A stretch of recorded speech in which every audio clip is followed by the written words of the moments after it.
A very good morning to all my dear students. How are you? I am Shalini, your English teacher, and today I am going to explain you short answered questions from the poem A Tiger in the Zoo by Leslie Norris from your book First Flight. Question number 1. Describe some of the activities of the tiger as stated by the poem.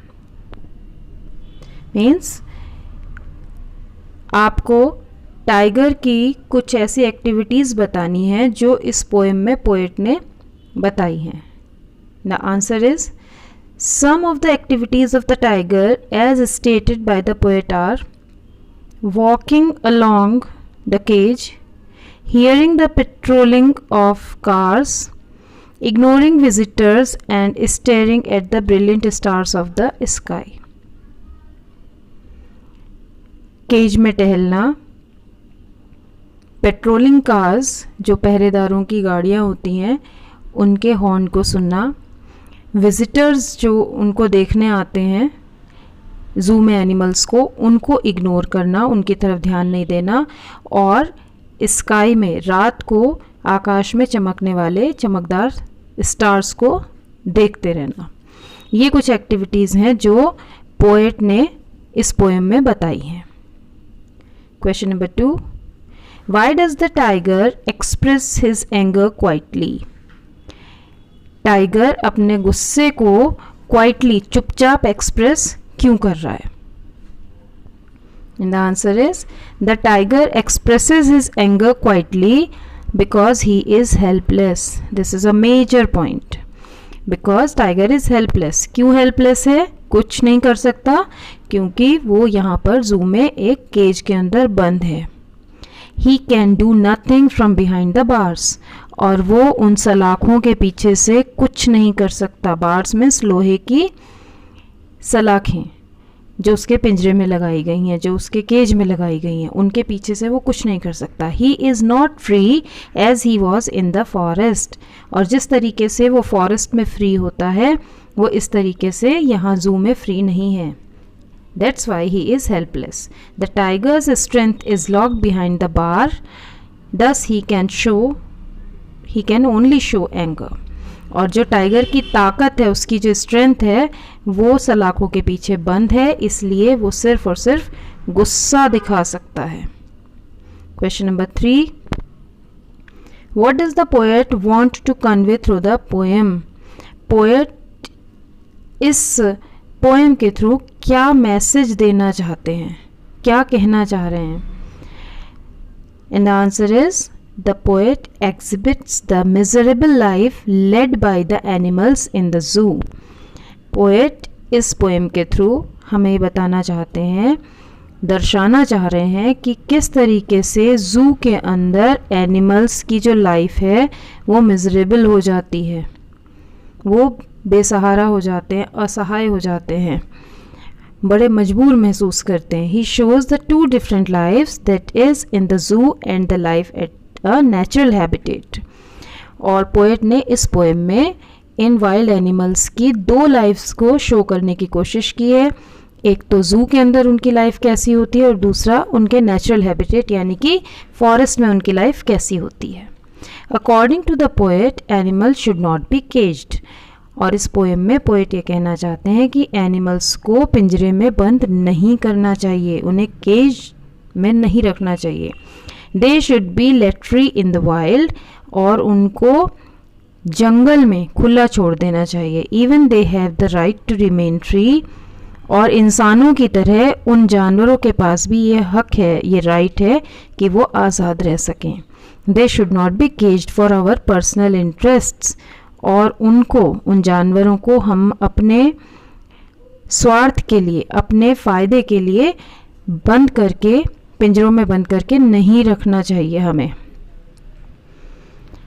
And now long answered question. Do you agree that wild animals should be caged? क्या आप इस बात से सहमत हैं, agree करते हैं कि वाइल्ड एनिमल्स को पिंजरे में बंद करके रखना चाहिए? And the answer is wild animals should not be caged. Wild animals को पिंजरे में बंद नहीं करना चाहिए. This is a well known fact that tiger is a royal species which is on the verge of extension. और ये बात हम सबको पता है, हम सभी ये जानते हैं कि टाइगर जो है वो एक रॉयल स्पीशीज़ है और ये लगभग ख़त्म होने के एक्सटेंशन, विलुप्त होने की कगार पर है. इन ancient times tigers moved around freely in the forest. पुराने समय में टाइगर्स जंगलों में फ्रीली आज़ादी से घूमा करते थे. But today they are caged and left in the zoo for the entertainment of people. लेकिन आजकल उनको पिंजरों में बंद कर दिया गया है और उनको जू में, चिड़ियाघरों में छोड़ दिया गया है, जिससे लोगों का मनोरंजन हो सके, लोग उनको पास से देख सके. जंगल में तो कोई उनके पास जाने की हिम्मत नहीं करता, लेकिन जू में उनके पिंजरों के पास लोग चले जाते हैं. In fact they are not meant for confinement. उनको वो कैद में रखने के लिए नहीं बने हैं. The result is that their offsprings also don't learn to hunt. और नतीजा ये हो रहा है कि जो उनके बच्चे हैं, एज अ रिजल्ट उनके बच्चे भी, क्योंकि वो जू में ही बड़े होते हैं, तो वो शिकार करना नहीं सीख पा रहे. When they are caged, caging wild animals also leads to disturbance of ecological balance. और वाइल्ड एनिमल्स को पिंजरों में बंद करके रखने की वजह से इकोलॉजिकल बैलेंस भी डिस्टर्ब हो रहा है. मीन्स आप लोगों ने फूड साइकिल, फूड चेन सुना है साइंस में, तो उसमें क्या होता है, बड़ा जानवर छोटे जानवर को खाता है, छोटा जानवर उससे छोटे, और जो बिल्कुल छोटा जानवर होता है वो ग्रास के ऊपर डिपेंड करता है. तो एक इकोलॉजिकल बैलेंस होता है जिसके लिए सभी जानवरों को वहाँ पर प्रेजेंट होना बहुत ज़्यादा ज़रूरी होता है. लेकिन हमने कुछ वाइल्ड एनिमल्स को उठा करके बंद कर दिया, तो वो इकोलॉजिकल बैलेंस जो है वो डिस्टर्ब हो गया. So wild animals should be let free. और इसलिए उन वाइल्ड एनिमल्स को फ्री छोड़ देना चाहिए, आज़ाद छोड़ देना चाहिए. They belong to the forest. वो फॉरेस्ट को ही बिलोंग करते हैं, वही उनका घर है. Cages are not meant for a wild animal, specially a tiger. Wild animals के लिए केजेस या पिंजरे नहीं बने हैं, specially for a tiger. We should not cage them for our personal interests. Even animals love to live in their natural habitat along with their families. जैसे हमें हमारे घर में अपनी फैमिली के साथ रहना पसंद है, ठीक वैसे ही टाइगर्स को भी अपनी फैमिली के साथ अपने नेचुरल हैबिटेट यानी कि फॉरेस्ट में रहना पसंद है. We should not separate them from their families. हमें उन्हें उनके परिवार से अलग नहीं करना चाहिए.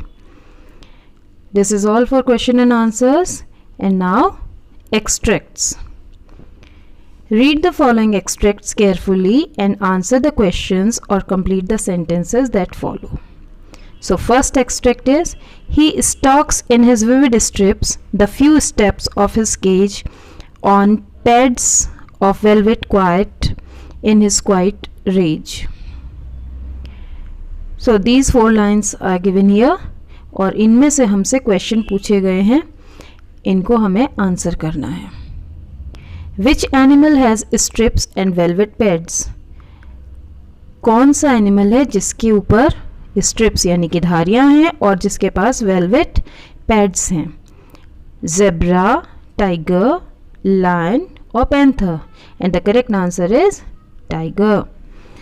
Why does he move only a few steps? It is because of, वो सिर्फ कुछ ही कदम क्यों चल पा रहा है, क्यों? Because of zoo, room, jungle और cage. And the correct answer is cage. Option C, pick out the word from the passage that means the same as clear. And the options are stripes, velvet, vivid और rage. And the correct option is vivid. Option B. Who has written the above lines? Means name the poet. Leslie Norris, Robert Frost, Robin Klein or Carolyn Wells? And the correct option is Leslie Norris. Second extract. He should be lurking in shadows, sliding through long grass near the water hole where plump deer pass. And the first option is the tiger is passing through. Tiger कहाँ से pass हो रहा है? Grass, trees, mountains or river. And the correct option is grass. For whom is tiger waiting near the water hole? Water point के पास जहाँ पानी का स्रोत है वहाँ पर टाइगर किसका वेट कर रहा है? Fat elephant, fat hare, fat deer और fat ox. And the correct option is fat deer. Option C. Find the word from the passage which means same as fat. Given options में से हमें fat का synonym ढूंढना है. And the options are lurking, sliding, rage, plump. And the correct option is plump. Who is he here? He कौन है? He किसको कहा गया है? And the options are the lion, the tiger, the camel or the giraffe. And the correct option is the tiger. Tiger को he कहा गया है. Option E. The tiger should be lurking in shadow to stalk the. Tiger को shadow में, छाया में, अंधेरे में छुपना चाहिए. किसका शिकार करने के लिए? हॉर्स, डियर, काउ और zebra. It is deer. Where is the tiger now? Tiger अब कहाँ है? In jungle, in natural habitat, in room और इन जू. Tiger is now in zoo. Third extract.